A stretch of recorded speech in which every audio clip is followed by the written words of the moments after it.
마이크를 좀, 네, 이제 들리는 것 같습니다. 어디서 한 번씩 본 것 같은 얼굴이죠? 네, 제가 작년에 부임을 해서 그래도 교구 수반지 교당인 한강교당 교도님들께 인사를 드렸어야 되는데 원래 제가 작년 2월인가 이 법회 담당이었었던 것 같아요.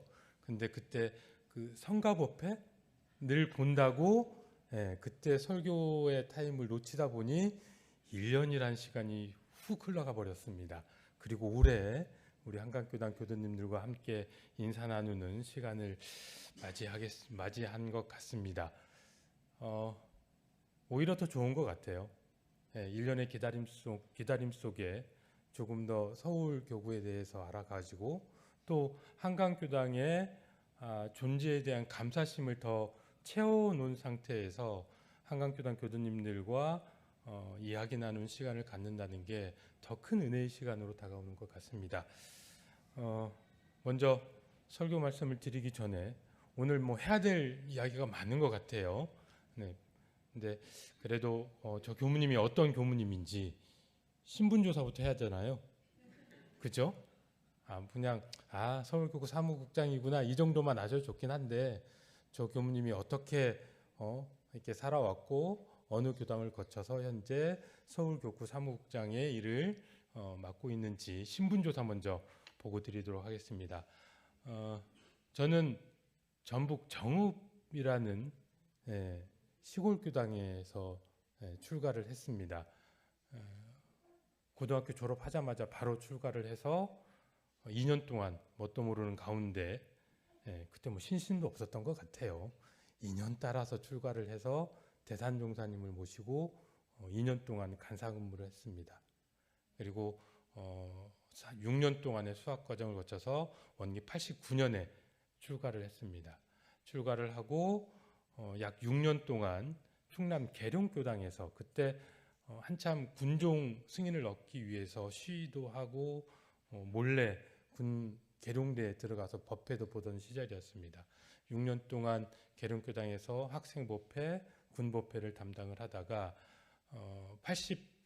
95년도에 계룡대 교당을 신축을 진행을 했습니다. 계룡대가 어딘지 아세요, 교수님들? 네.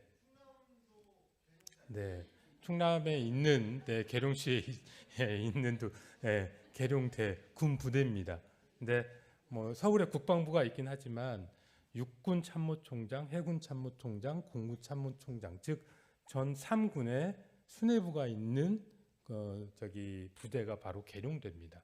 그곳에 원불교의 깃발을 꽂기 위해서 신축을 진행을 하고 1년 동안 계룡대 교당 주인교무 역할을 맡다가 원기 97년부터 무려 109년까지 13년 동안 차단법인 삼동 청소년회라고 하는 법인의 사무처장을 맡고 지난해 원기 110년에 서울교구 사무국장으로 왔습니다. 삼동 청소년 법인 들어보셨어요? 들어보셨죠? 사회복지법인 삼동에는 교단의 가치와 이념을 가지고 사회복지에 활동을 하는 법인체가 삼동회이고 마찬가지로 청소년을 위한 전문 법인으로 있는 게 삼동 청소년은 법인입니다. 제가 교구에 와서 이런 느낌을 가졌던 것 같아요. 말은 처음부터 많은 얘기를 들었거든요. 그래도 수반지 교당인 한강교당이 있어서 그 감사의 마음을 전하고 고마움을 가지고 살아야 된다. 1년을 살아보니까 수반지 교당의 필요성을 참 많이 느꼈어요. 이 이야기를 어떻게 이 한강교당 교도님들께 전달을 해드릴까, 어떤 비유를 드는 게 가장 큰 그리고 가장 적절한 예시일까 고민을 많이 했거든요. 근데 딱 떠오르는 게 이런 얘기였던 것 같아요. 다들 비행기 타보셨죠? 비행기가 높게 뜨려면 어디부터 시작을 하죠? 활주로, 땅에서부터 시작을 합니다. 그래서 이 활주로에서 힘차게 큰 엔진의 힘을 가지고 높은 속력으로 하늘로 솟구쳐 올라갑니다. 그죠? 그리고 큰 비행기일수록 이 활주로의 길이가 길고 단단해야 됩니다. 이거 아닐까? 서울교구가, 그래도 원불교 교화의 선봉이라고 하는 서울교구가 더 높게, 더 길게 큰 포부를 가지고 비행을 하려고 하려면 서울교구만 가지고 안 되더라고요. 처음 시작인 단단한 그리고 넓고 긴 활주로와 같은 땅이 있어야 됩니다. 그리고 긴 비행을 하다가 결국 다시 어디로 가요? 연료가 떨어졌든 목적지에 다다랐든 결국 또 어디로 가죠? 땅으로 돕니다. 아, 이게 수반지 교당의 감사함 아닐까? 서울교구가 많은 교화 사업 그리고 서울교화의 선봉을 앞에서 이끌어가기 위하고 이끌어간다 하지만 단단한 역할인 한강교당이 있으니 서울교구의 그 큰 비행기가 날아오를 수 있지 않을까? 그리고 날다가 지치고 힘들면 돌아갈 곳이 있을까요? 없을까요? 있습니다. 어디로요? 한강으로요. 네. 이 1년 동안 이 말씀을 드리고 싶었던 것 같아요. 한강 교도님들, 이게 힘드시잖아요. 교구청 교당이라고 이거 맨날 굳은 일, 허드렛 일 계속 하고 있는데 불평불만은 못 하겠고, 그죠? 참 이 말하기가 어려운 것 같아요. 교도님도 아마 그러실 것 같은데 사랑합니다. 감사합니다. 교구 사무국장으로서 한강교당 교도님들께 이 말씀을 드리고 싶습니다. 한강교당이 있어서 서울교구가 있습니다. 감사합니다.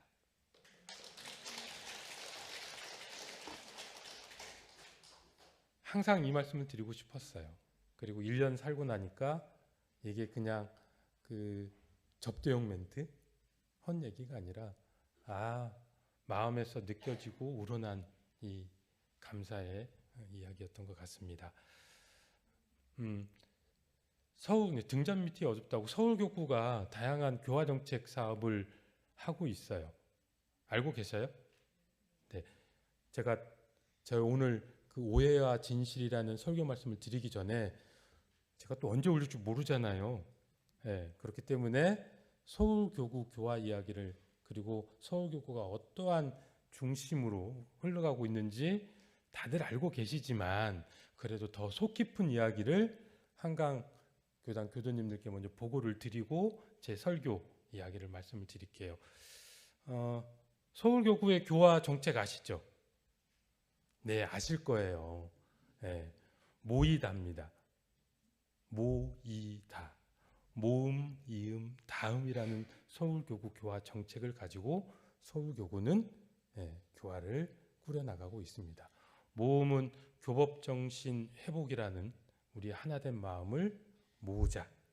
그래서 모음. 그리고 세대와 세대를 잇고 마음과 마음을 이어나가자. 이음. 그리고 지금 우리만을 위하는 교화가 아니라 다음 세대를 위하는 다음을 준비하는 교화를 하자. 그래서 다음. 그래서 앞글자를 따서 모이다. 우리 함께 모이다.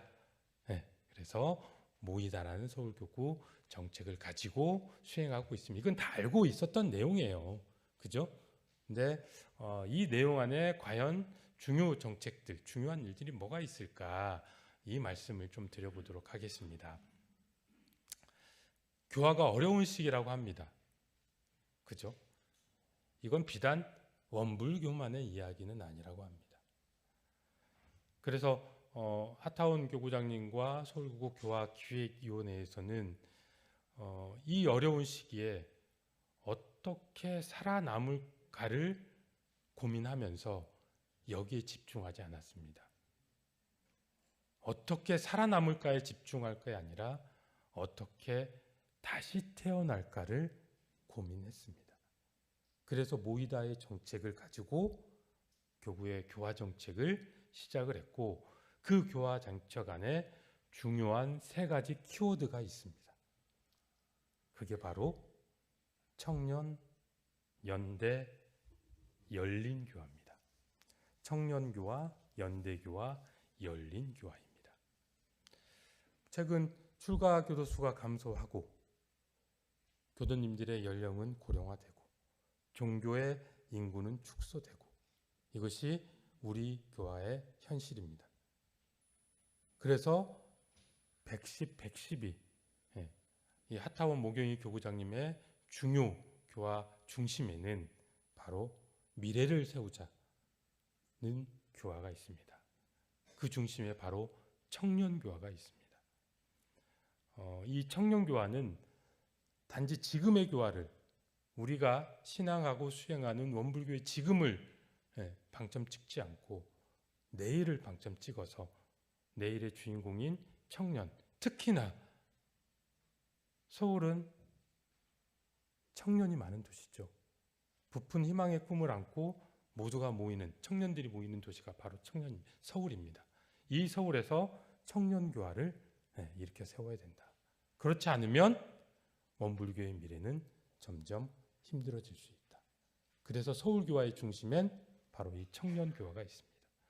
혹시 엘리베이터 타시면서 포스터를 보셨는지 모르겠어요. 일상점프라는 포스터 보셨어요? 네, 한번 보셔요.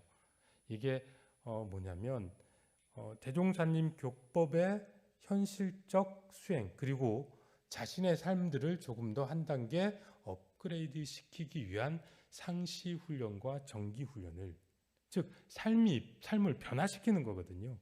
이 삶의 변화의 참맛을 청년들이 스스로 느끼게 하자. 그리고 스스로 느끼면 결국은 그들이 또 다른 청년을 모아올 것이다. 그래서 정기와 상시의 일상화를 통한 청년의 삶의 변화. 요즘 청년들이 되게 힘들어한다 그래요. 불안의 시대, 고립의 시대 그럽니다.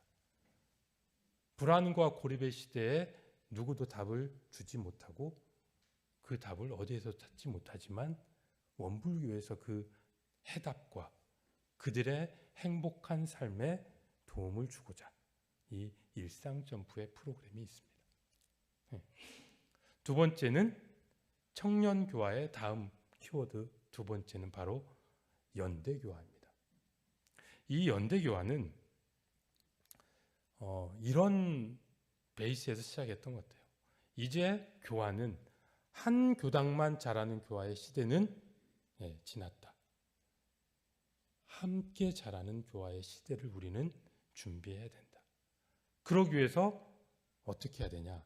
연대해야 된다. 즉 교화의 구조와 패러다임을 새롭게 우리 이제 세워가야 된다. 과거 시대에 했던 교화의 패턴을 가지고 이제 점점 한계에 다다르고 있죠. 왜? 교법이 거기에 지금 현대에 못 미쳐서? 아니죠. 그건 아니죠. 시대가 변하고 있잖아요. 그 변화하는 시대 속에서 사람들의 요구도가 변하고 있습니다. 그 시대에 살아남기 위해서는 바로 교화의 구조를 새롭게 세우는 시스템이 필요했습니다. 그래서 연대 교화의 키워드로 교화를 해 나가고 있습니다. 그래서 지구 연대 교화라는 얘기 들어보셨어요? 이 한강교당은 어디 지구 소속이죠? 여의도 지구입니다. 그래서 그 지난해 이 지구 연대 교화 발표에서도 이 여의도 지구가 각광을 받았던 케이스도 있습니다. 서울교구에서는 이 연대 교화를 점점 확산시켜 나가고 이것을 구조적으로 점점 다져갈 계획입니다. 세 번째 키워드, 열린 교화입니다. 이 원불교가 참 좋은 교법을 가지고 그리고 현실 세계소에서도 많은 도움을 주는 종교입니다. 근데 이게 이 원불교에 들어오기 위한 문턱이 높을까요, 낮을까요? 높다고 생각하세요? 낮다고 생각하세요, 교수님? 되게 높아요. 저희는 이 턱을 높이지 않았는데 왜 높은지 모르겠어요. 예. 그래서 이 열린 교화에서는 꼭 원불교 교도가 아니라도 언제든지 이 법신불 이론상을 마주하게 하고, 꼭 원불교 교도가 아니라도 소태산 대종사님의 이 일원 대도의 교법을 삶에서 가져다 쓸 수 있는 열린 교화의 키워드를 실현해 나오고자 합니다. 이 열린 교화, 이 열린 도전의 중심에 있는 게 바로 설매제입니다. 열린 교화를 위해서 다양한 시도들을 하고 있습니다. 그 중에 선봉에 세우는 게 저희는 설매제 자연휴양림입니다. 혹시 들어보셨어요? 설매제 자연휴양림? 네, 아니 여기서 교도 회장님도 얘기하는 것 같고 여기저기서 설매제 하는데 정확히 뭔지 모르시죠? 네, 아마 하타원 교구장님께서 한강교당 설교에 오셔서 항상 이 교립 공부 말씀해 주시고, 그 다음에 교도님들의 삶을 걱정해 주시고 더 큰 마음을 가지시라고 이 말씀만 해주시니까 교구에 정말 어떤 경축할 일, 축하할 일, 이 일을 말씀을 안 해주셨던 것 같아요. 지난해 3월 내내치킨 아시죠? 들어보셨죠? 내내치킨의 현초로 회장님이 교구에 연락이 왔어요. 당신이 가지고 있는 경기도 양평에 약 20만 평 규모의 자연 휴양림을 원불교에 기부하겠다. 저기 강원도 저 산골에 찾아가지도 않는 지역에 20만 평의 임야가 아니라요. 경기도 양평은 다 아시죠? 네, 여기서 불과 1시간이면 다다를 수 있는 곳입니다. 그리고 서울의 많은 사람들이 일상의 고단함을 쉬러 가는 곳이 바로 양평이더라고요. 그곳에 20만 평의 땅을 희사를 하겠다고 합니다. 좋은 일일까요? 나쁜 일일까요? 좋은 일이죠. 시가로 따지면 얼마 정도 되는지 아세요? 이 현철호 회장님은 당신이 약 125억 원을 주고 이 땅을 매입을 하셨다고 합니다. 그냥 다 떠나서 125억 원이 서울교구로 들어오는 거예요. 안 좋은 일인가요? 좋은 일이잖아요. 네. 근데 이게 교구장님은 몇 달을 고민하셨어요. 이걸 받아야 되나? 근데 보통 사람들 같으면 저희가 이제 이 일을 하기 위해서 행정사, 세무사 등의 자문을 받았거든요. 근데 원불교를 모르는 행정사가 이 얘기를 합니다. 왜 원불교는 그렇게 고민을 하십니까? 125억이에요. 만약에 안 되더라도 다시 되팔아도요, 세금을 제하더라도요 50억 이상의 수익을 가져갈 수 있어요. 준다고 하면 바로 받아야 되는 거 아닙니까? 이게 일반인들의 생각이었어요. 근데 교구장님과 서울교구는 무려 10달을 고민했습니다. 뭘 고민했을까요? 물론 세금의 문제도 고민했겠죠. 또 이것을 우리가 과연 잘 받을 수 있을까? 법리적인 문제도 고민했겠죠.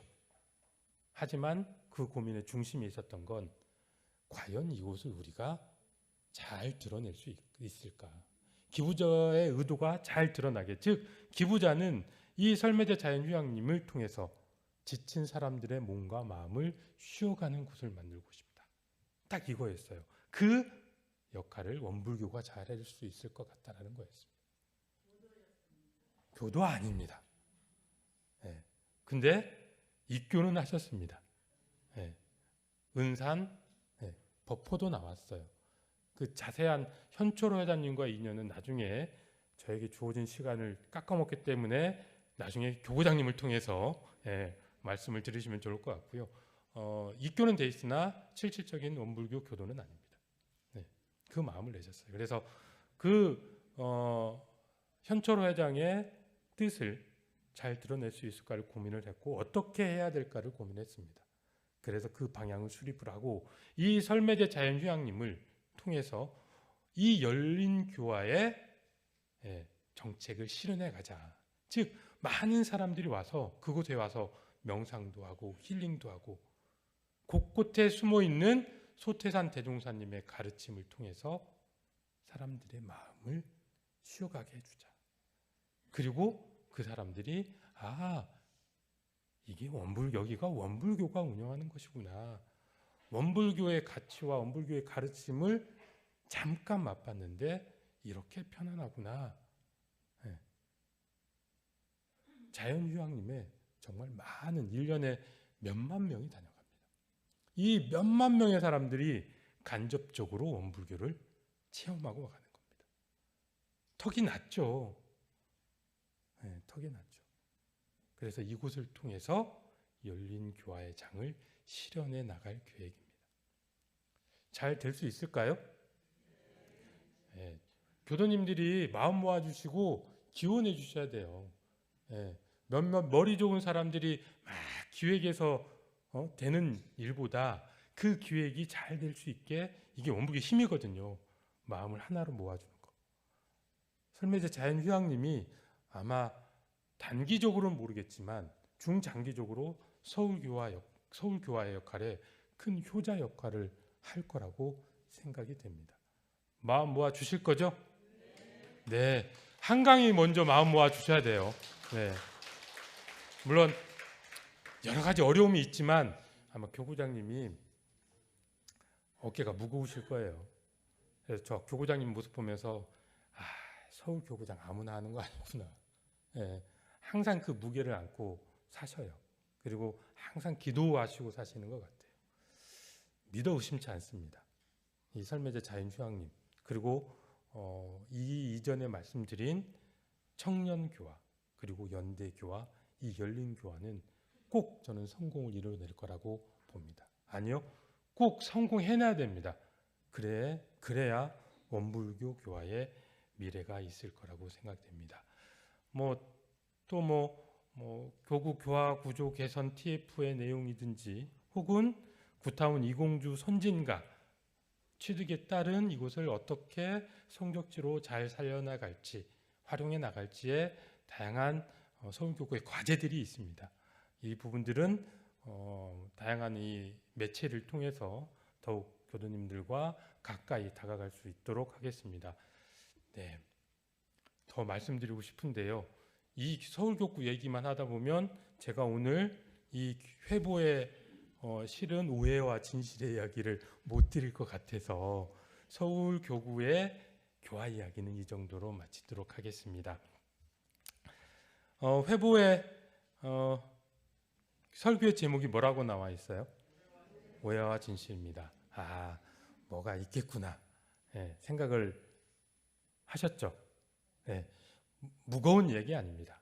원래 2월 마지막 주 설교이기 때문에 간단한 에세이 그리고 한 번쯤 우리들의 신앙을 되돌아볼 수 있는 이야기로 잠깐 짧은 시간 교도님들과 이야기 나눠보도록 하겠습니다. 저의 공부하는 이야기, 저의 표준의 이야기입니다. 먼저 오해 이야기부터 할게요. 큰 오해가 뒤에 있는데요. 작은 오해부터 이 오해는 항상 저는 어디 가든지 풀고 갑니다. 제가 간사근무학과 어디서 했다고 말씀드렸죠? 기억 못하죠. 대산종사님 모시고 근무했어요. 제가 고등학교 막 졸업하고 특별한 신심이 있어서 간 건 아니거든요. 물론 모태신앙으로서 항상 원불교 가까이 했고 제가 초등학교 5학년 때부터 대산종사님을 여름방학, 겨울방학 때마다 찾아뵀었어요.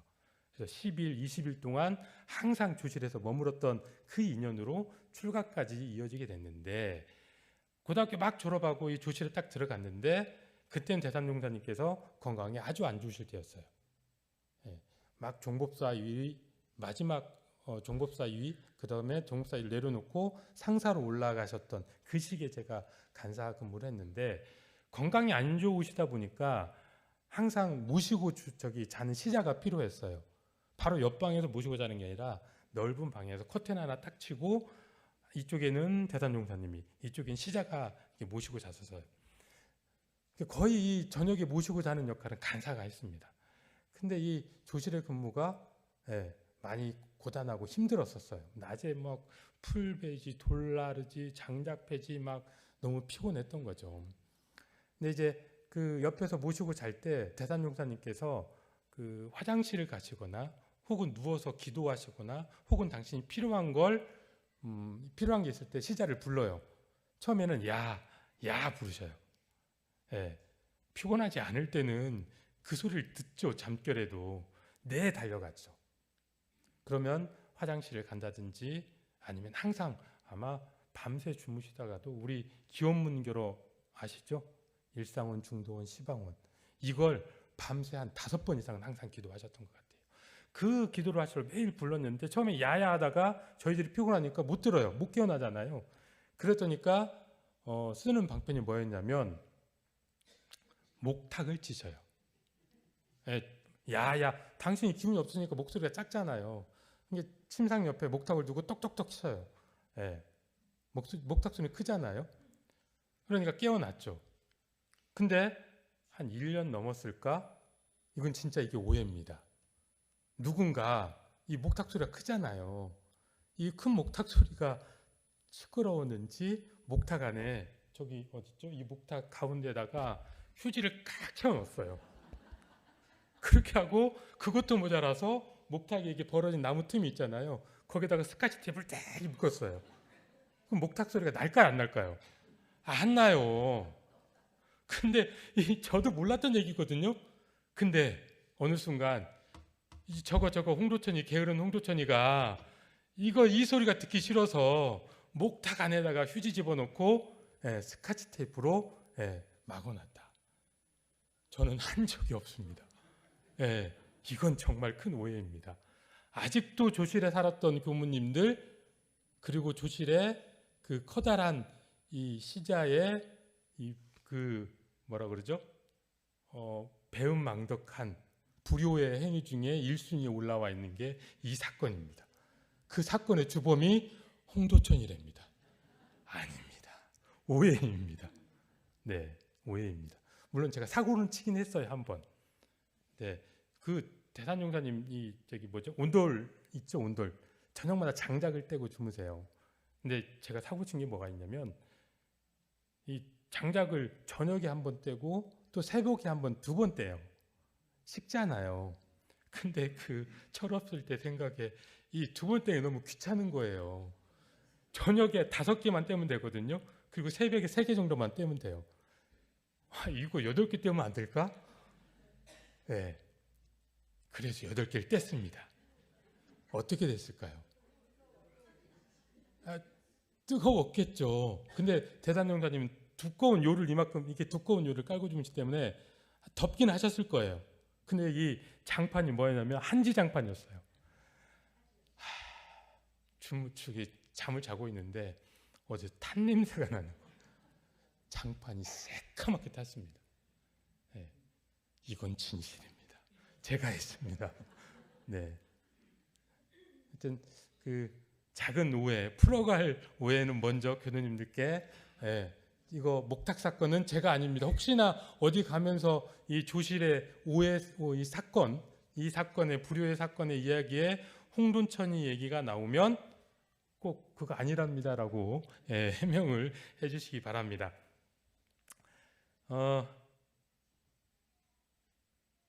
많은 사람들과 많은 일들, 그리고 빠르게 변화하는 세상 속에서 이런 느낌을 가져봅니다. 우리는 참 많은 답을 요구하는 시대에 살고 있다. 그래서 문명도 이에 맞춰 빠르게 발전하고 있습니다.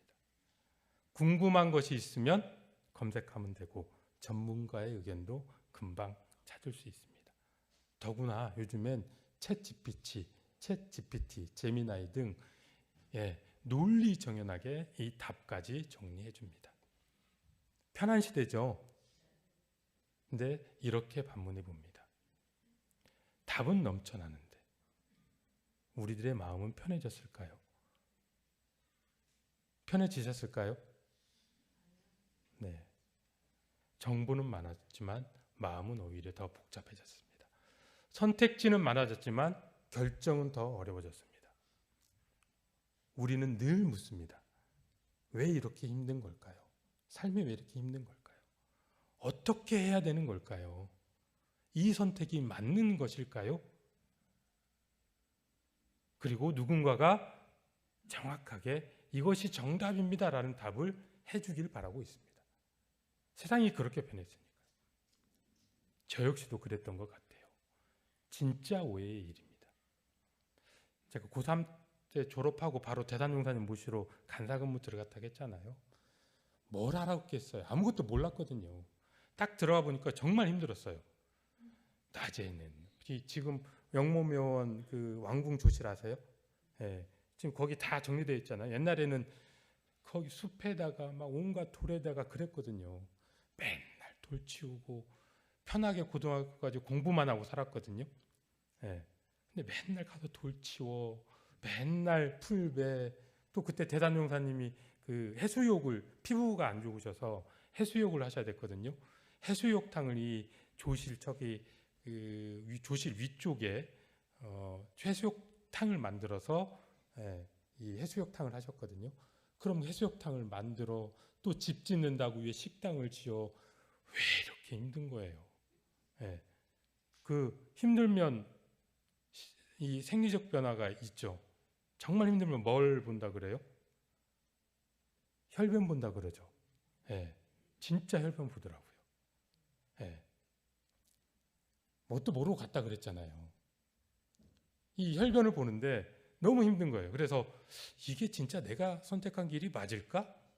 이거 2년 동안 이 일을 해야 되는데 견뎌낼 수 있을까?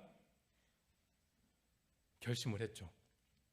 이거 대산종사님에 대한 이 높은 신뢰는 있었거든요. 대산종사님한테 여쭤보자. 저녁마다 모시고 자니까 모시고 자기 전에 손발 지압을 해드려요. 손 지압을 해드리면서 물었죠. 대산종사님, 이거 너무 힘듭니다. 이게 진짜 제가 잘할 수 있을까요? 제가 가야 될 길 맞을까요? 라고 물었습니다. 답을 해주길 바랬죠.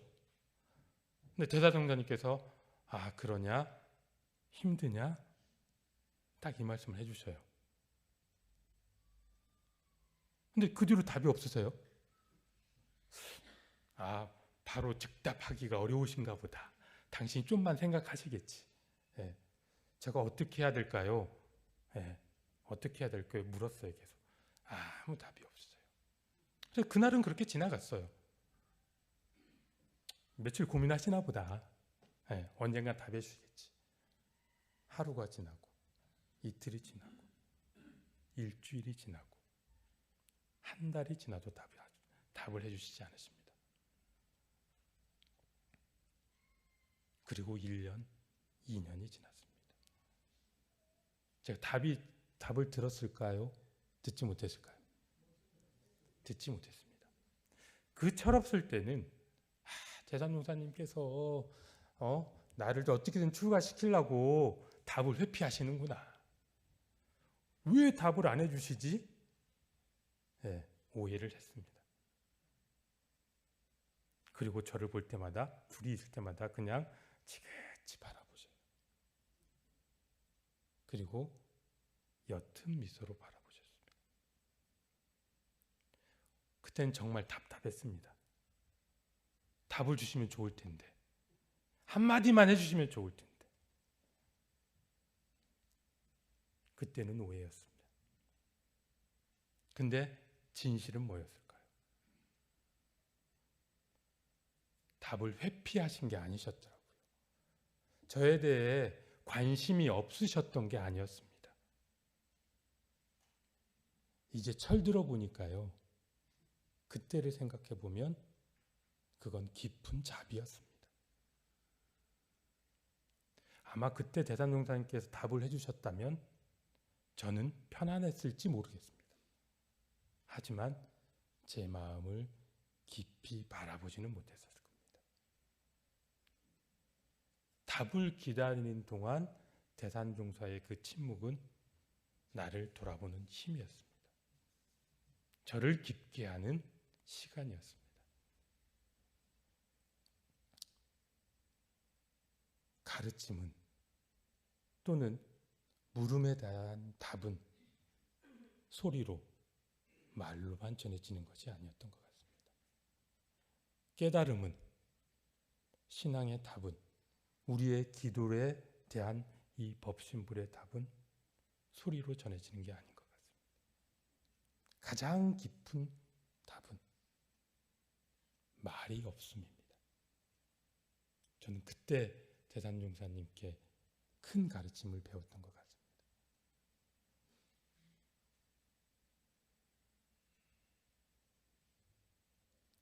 우리가 교당에 와서 이제 물론 일주일 만에 그 교도님들 뵈시니까 만나니까 밤 같고 그러니까 이런 일주일 동안 이런저런 얘기를 하시잖아요. 그 전에 혹은 법회 중에 법신불과 만나시는 시간이 있을 겁니다. 그렇죠? 그리고 때로는 결정하기 힘든 일, 내 가족의 일, 내 주변의 어려운 일들을 법신불께 간절히 기도합니다. 혹시 법신불의 대답을 들으신 교도님들 있으신가요? 바로 대답해 주시던가요? 네. 법신불은 답을 전해주는 분이 아닙니다. 법신불사는 내 안에 답을 일깨워 주시는 분이라고 생각이 되어집니다. 법신불은 침묵하고 있지만 이미 알고 계십니다. 내가 무슨 고민을 하는지, 내가 얼마나 지쳐 있는지, 그리고 내가 얼마나 상처받았는지, 그리고 조용히 소리 없음으로 답해 주십니다. 괜찮다. 할 수 있다. 그리고 내가 함께 할 것이다. 토닥여 주십니다. 신앙은 답을 내어주는 것이 아니라고 합니다. 그 침묵으로 신앙은 마음의 깊이를 더해주는 것입니다. 마치 대산종사님의 그 침묵처럼. 신앙은 문제를 없애는 기술이 아니라 문제 속에서도 흔들리지 않는 깊이를 가르치는 일입니다.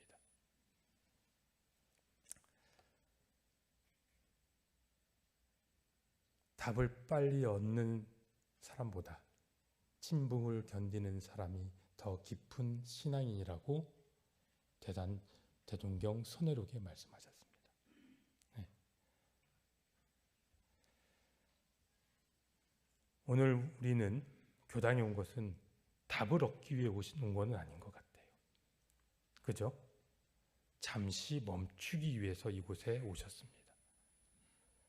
세상이 요구하는 정답의 속도에서 잠시 벗어나서 내 마음의 결을 느끼기 위해 지금 이 순간 함께하고 계십니다. 법신불은 오늘도 답하지 않으십니다. 그러나 그 침묵의 고요함 속에 법신불과 함께했던 교도님들의 마음 속에 법신불은 조용히 교도님들 안에 자리 잡고 계실 겁니다. 말하지 않음으로 답하는 법, 그 깊이를 아는 신앙, 그 신앙이 우리의 삶을 조금 더 단단하게 그리고 조금 더 따뜻하게 만들 것입니다. 대산종사님의 아직도 답하지 않는 그 물음을 저는 찾지 않을 것입니다. 이 생 끝까지 그 가르침에 답을 찾기 위해서 순간순간을 살아갈 겁니다. 교도님들도 교당에 오셔서 짧은 시간이라도 이 법신불의 대화를 그리고 신앙의 깊이를 그리고 부푼 가슴으로 그 희망을 가슴에 품고 가시는 신앙인이 되시길 간절히 기원하겠습니다. 감사합니다.